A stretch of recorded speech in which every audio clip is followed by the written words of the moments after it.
In the autumn of 1777, the British military suffered a definitive disaster, the total capture of an entire standing army.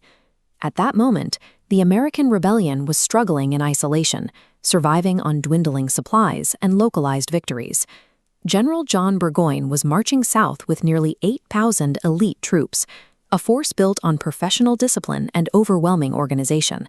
His objective was clear: seize control of the Hudson River, isolate New England from the other colonies, and break the rebellion's back.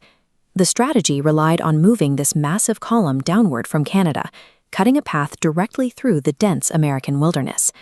This map illustrates the lopsided reality of the conflict, as a heavy convoy of European artillery and professional regulars moved against a scattered, under-resourced colonial militia. If Burgoyne reached his destination, the colonies would be physically severed, ending the American experiment before it had the chance to take root. However, the North American landscape proved to be a more effective defender than any fortress. Burgoyne's column, weighed down by massive baggage trains and heavy guns, struggled to navigate unpaved forest trails that were never designed for European-style movement. Local militias exploited this slow pace, destroying bridges and felling trees to choke the roads, while picking off the thin supply lines trailing behind the main army.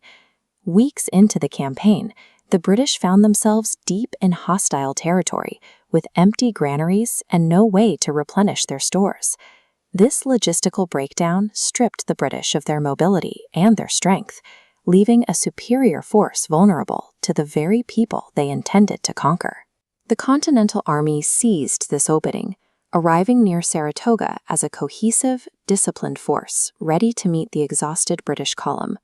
This tactical view shows the encirclement in progress.